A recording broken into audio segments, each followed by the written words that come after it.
Hi, today we are going to go over a tool that you can use built into your iPad. You're probably most likely familiar with this. It's called voice typing, or using the microphone on the keyboard to speak your writing. And so how many of you have already used your voice, use this little microphone to speak into the iPad? Raise your hand. Great. Now keep your hands raised if you have used it to write a paragraph or more. You've truly used it to write as your writing tool.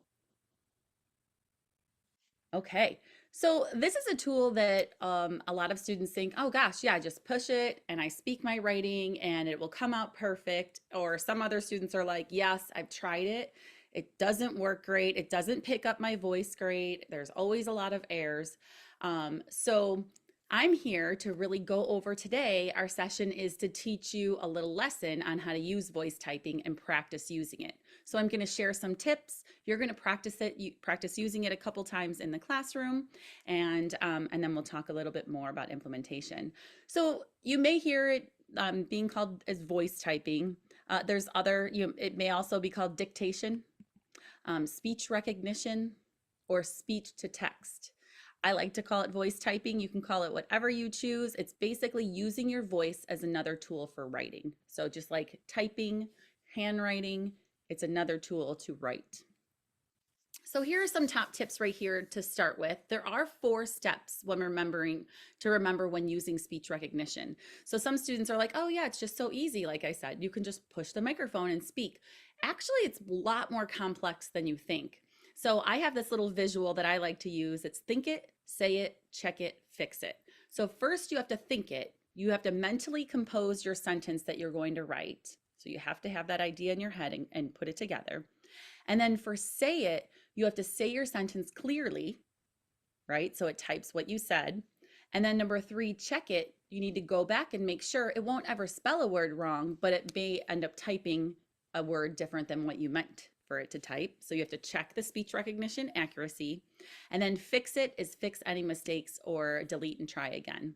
And so we're going to go through that process together, and I'm going to share some tips along the way. So I'm going to show you first how this works in my little demo. And if you would, go ahead and close your iPads and watch the video.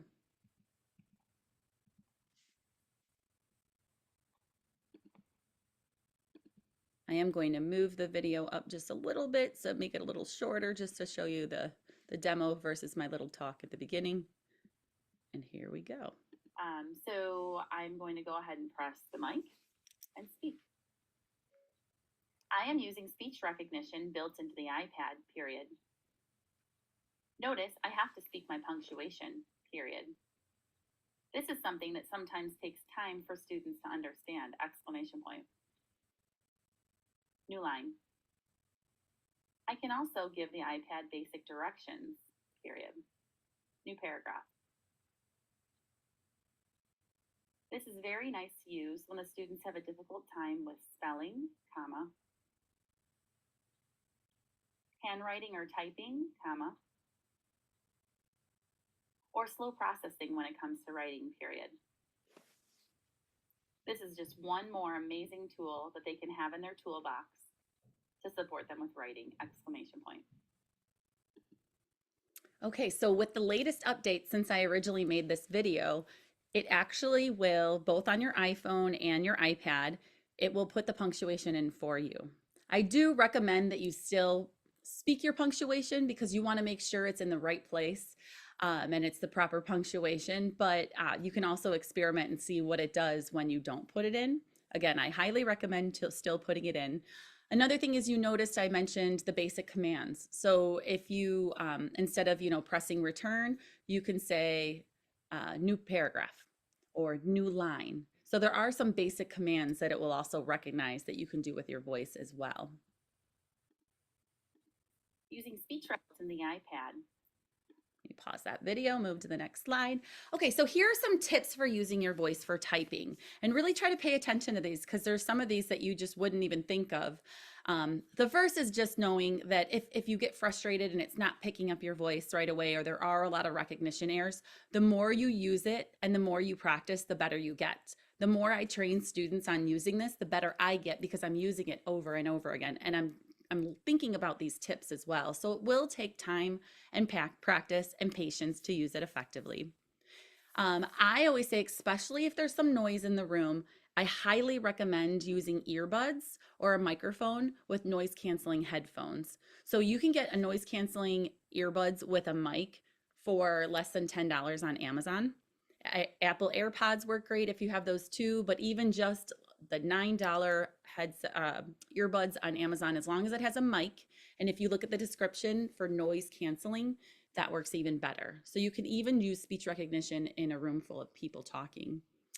So when you turn on your mic, when you press that little pause button or microphone button that you're going to use in a moment, I highly recommend pausing for a second before you speak your first sentence. It's because sometimes it takes a quick second and it might cut off your writing if you don't pause. And then I do the same thing when I turn it off. I'll make sure I kind of pause and then press the mic when I'm done writing. Try to use clear, consistent speech. Talk at a regular pace and volume. If you speak really slow, it actually doesn't work as well, but you also don't want to speak super speedy like this, so try to speak at a regular pace. The neat thing about speech recognition on the iPad, it's very similar to that text to speech feature I taught you a couple days ago, where it'll analyze the text before it reads it out loud to make sure it's reading the word correct.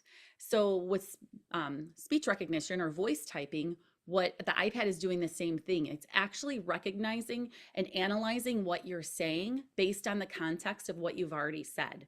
And therefore, it will actually, if you've noticed, or you may notice if you haven't used it much, it will actually change based on what you say. So it may be like, say something and it's incorrect, and it will fix itself based on what you said the rest of the sentence. So it is important to speak fluently. Also, one of the things, and it might be on the next page, but it goes right with that, is try not to look at the screen if that distracts you, because it will sometimes type out the incorrect thing and then fix itself, and then you get flustered and then you forget what you were going to write. Try to use longer phrases and sentences instead of word by word. That goes right with what I just said. Don't chew gum while you're speaking. Try not to say or make any sounds between thoughts, because the mic will pick that up. Just take a moment, pause, get your thoughts back together, and then go ahead and write.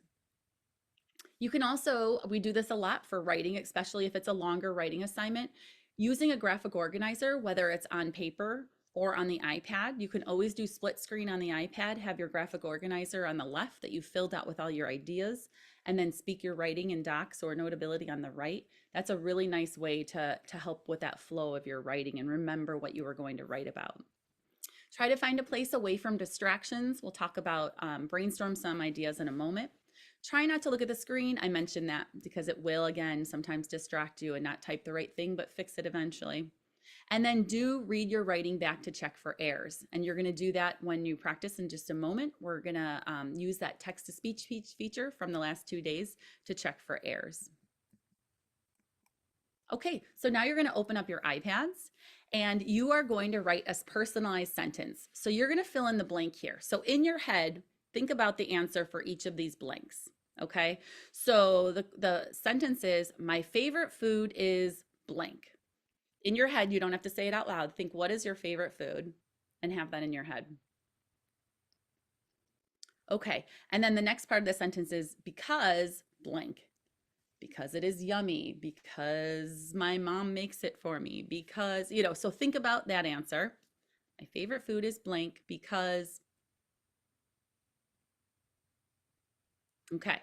So in your head, say your sentence, or you can whisper it out loud. So you kind of have it together. So if I was thinking to myself, my favorite food is pizza because it is so yummy, period. Okay. So you've got your sentence in your head. And what I want you to do is, if you're really close together, you can kind of like turn off to the side, or if you want to even get up and go to like the back of the room or kind of even face the wall. Sometimes that helps with recognition if you don't have a mic. Again, if you have a mic, it will work so much better. But just for the sake of this demo, let's go ahead and everybody open up a doc or Notability. have your keyboard up and go ahead and practice saying this sentence. Say it 2 times in a row and make sure, see what happens the first time. Use your punctuation. The second time, see if it puts the punctuation in for you. Okay, go ahead and do that.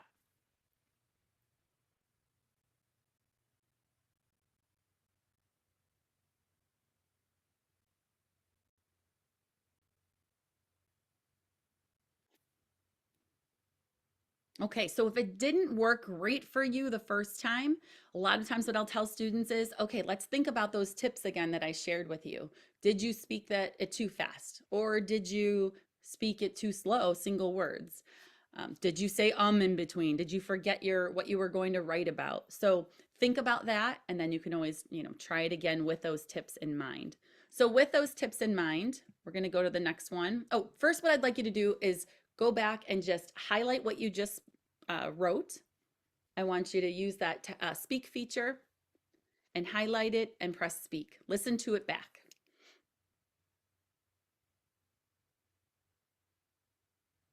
Again, this is an excellent way that you can check for errors and then go back and fix it.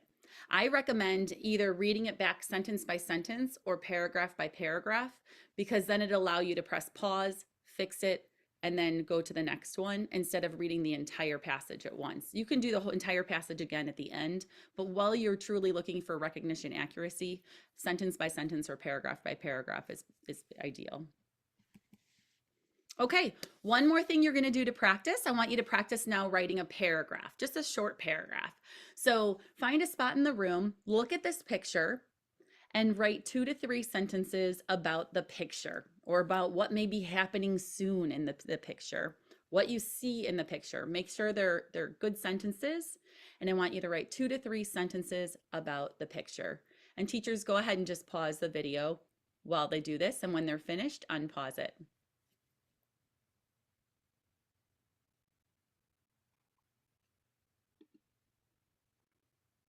Great. So now you've practiced with speech recognition or voice typing or text to speech or speech to text. Now that you've done some practicing, I want you to think about and share, raise your hand and share with the group. What are some type of assignments that you have done regularly in the past or think you may be doing this year? What type of assignments would you use voice typing for?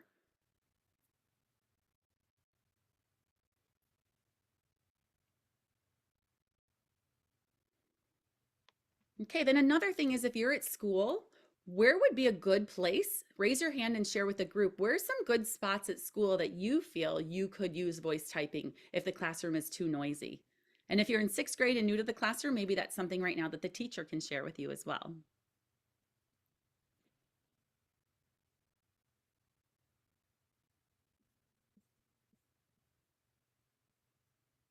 Great. Well, thank you so much again for joining me. And tomorrow I have another tool to use to help with writing.